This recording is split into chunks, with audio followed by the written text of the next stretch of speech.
Welcome back. Thank you for staying with us. The Ministry of Health and Wellness continues to encourage members of the public to get vaccinated. In its bid to do so, the ministry has to contend with pushback from anti-vaxxers and a great deal of skepticism that the St. Lucia Medical and Dental Association says is worrying. Hot 7 TV News took to the streets to find out from members of the public whether they will be taking the COVID-19 vaccine. Well, I'm not too sure, but if it becomes a must where I have to take it for certain reasons, I will. But to just like walk in and just say, well, I really need it, I don't think I'll do that. But if it becomes a must where I need it for certain reasons, just like we have our ID card, it's a must, we need the ID card. And we have other documents, it's a must, we need it. And if it becomes a must in this way, that's the only way I'll take it. I have no reason why I'm not taking that. I'm afraid of doctors, so I'm not taking that. I'm not going to doctor. I every time you go to a doctor, you see. No, I won't be taking no COVID vaccine. Why? Because I'm not sick. I'm not sick. Why should I take a vaccine I'm not sick? No, I will not take that vaccine. That's making you go mad. Why? Making you go mad. If I'll take the vaccine. Why? I don't know much about it. We don't know much about it as yet. Well, not too sure about it yet. Just waiting and see what's going on.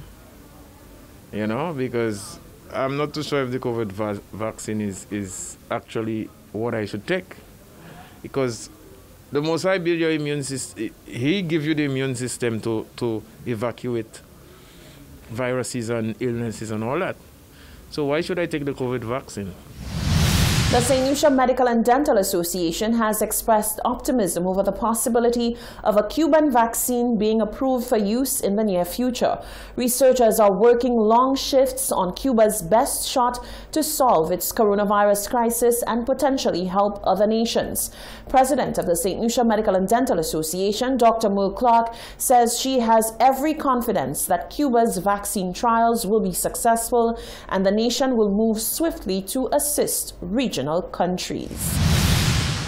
One of the 4 vaccines developed by Cuban scientists will enter its final phase of testing next month, a crucial step towards regulatory approval that, if successful, could put the island on the path to inoculate its entire population.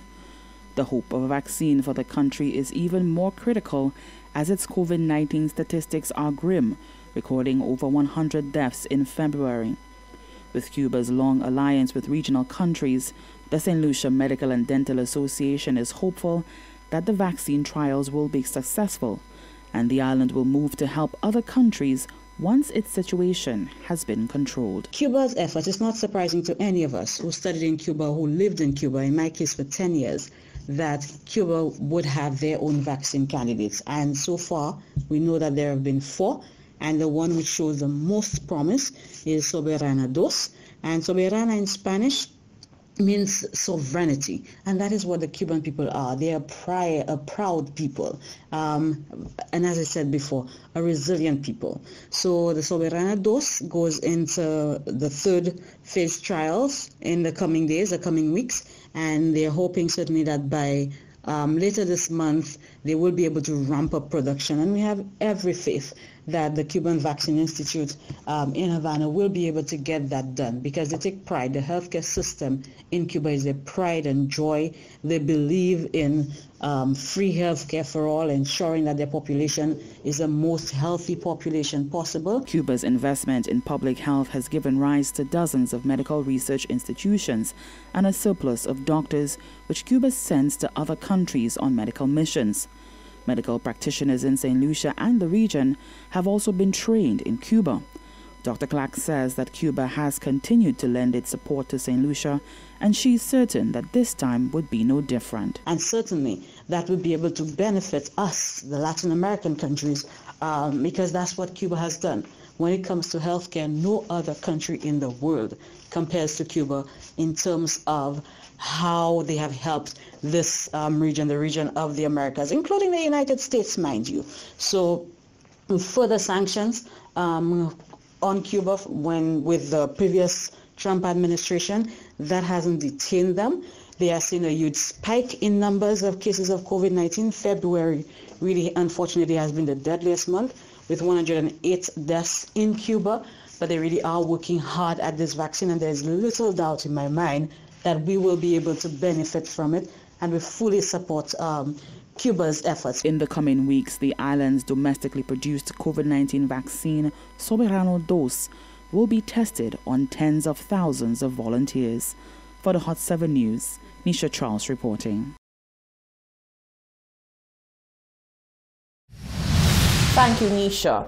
One business owner is calling on the Royal St. Lucia Police Force to intervene and put better patrol measures in place in the city of Castries following a string of burglaries on Jeremy Street. He says a lot more needs to be done to aid individuals who are simply trying to make an honest living. Genevieve Gonzague tells us more in this report. In the past 4 months, 4 business places on Jeremy Street, Castries have fallen prey to burglary. One businessman is crying out to law enforcement officers to patrol the area more frequently, particularly now, given that business places are closing earlier due to COVID-19 and the current curfew. There are free shops broken under the CDC, and the law are finding, long time police would have sleeping in rubbish to arrest man for 5 bag, for a 5 bag too, implement a little sting or something. You mean to tell me poor people getting victimized and no help from the law? The law not saying, yeah, we arrest, apprehend burglars or robbers. The law assist us. You'll have wardens ready to kill people for mass in town. Assist these small business owners on Jeremy Street with their shop and people breaking into our business. Stop having warders to harass people for mass and trying to help us in our security of our business, because we cannot employ a security nighttime because they don't have no curfew, right? So we need some security on Jeremy Street. That is what I see. More security on Jeremy Street for the small business owners.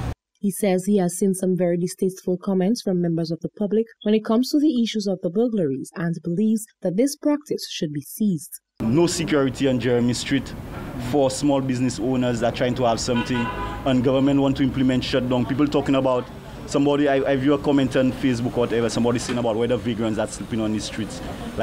Is vagrant security for people shop? You understand? If the police, if they put a curfew or a lockdown, at least provide security for the people shop, man. The bar owner says the current atmosphere in St. Lucia is wrought with partisan politics. However, differences should be put aside if livelihoods are being affected. The criminals not watching who's party in power. The criminals are attacking everybody. So everybody have to come together and look to do something. That's why I'm saying. He says the impact of COVID-19 is bad enough. Therefore, individuals should really focus on working together. Reporting for Hot 7 News, I am Genevieve Gonzague. One restaurant owner spoke with Hot 7 TV News about how he feels given that the protocols have been revised for the restaurant and food establishment sector. Restaurants are now allowed to offer dining services within the hours of 11:30 a.m. to 2:30 p.m. The owner of Carol's Kitchen says this move is welcome. Following a NEMAC meeting in February, COVID-19 protocols were revised to allow restaurant owners to provide dining services to members of the public within the stipulated hours of 11:30 a.m. to 2:30 p.m. Due to COVID-19, food establishments had been restricted to strictly take-out services during a surge in cases. The managing director of Carol's Kitchen, Dennis Leo, says he is more than pleased with the announcement of relaxed protocols. Certainly, it's welcome news. I mean, many people in St. Lucia who dine on a daily basis, they want to know they have the pleasure of sitting in the air condition to consume their meals. And when you give them the option of simply taking it to go, they are not very pleased with that. They are very, to them, nah, it's better I just have food at my home. It's better I just take my own, if that's what I'm going to do, go back to my workplace. I don't want to be in the workplace to eat. I prefer to go to establishment, pay to eat, sit, have a drink, stretch my leg, and make my lunch a very exciting one. He says although limited, this new stipulation is definitely going to help small business owners like him earn more money. I mean, for my establishment, for sure.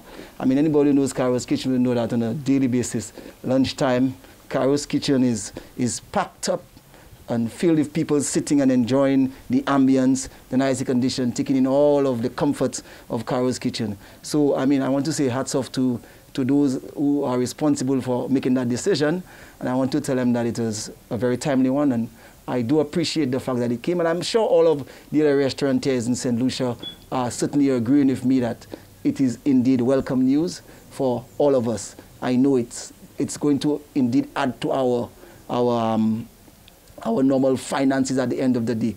Surely we'll be losing a lot every time somebody grab, they go. They don't sit and enjoy all of those drinks and foods, and sometimes somebody come in and that would force them to have some extra drinks just because they're sitting there. And all of that generates revenue for the business and keeps the business afloat. Leo urges his fellow counterparts in the restaurant sector to adhere to all COVID-19 protocols. He says safety must be the main priority for restaurant owners, staff, and their customers. Reporting for Hot 7 News, I am Genevieve Gonzalez. Overzealous, aggressive, untrained. These are just some of the criticisms leveled against peace officers or COVID-19 wardens, as they have come to be known, from some members of the public. The Acting Police Commissioner, the Police Welfare Association, and others within the ranks of the Royal St. Lucia Police Force have all come out in defense of the actions of the wardens and appealed to the public to show them the utmost respect. But civil engineer, noted social and political commentator John Peters believes the wardens do indeed need to temper their actions. From what I have seen so far, the wardens have not only been engaged in activities related to COVID, I think they have been also engaged in activities related to crime. So the question is, which we shouldn't have a problem with. I would want to suggest that the approaches be a little bit softer. Some of the images that we have seen, one wondered whether it was St. Lucia you're looking at in terms of the sort of force that was used to restrain individuals. And you would always get that reaction from those that are around when you exercise a level of force for what they see as a small matter. And when you listen to the videos and you listen to the comments by the bystanders, you get the impression that the general understanding or general belief is that it is an overreaction to a particular matter.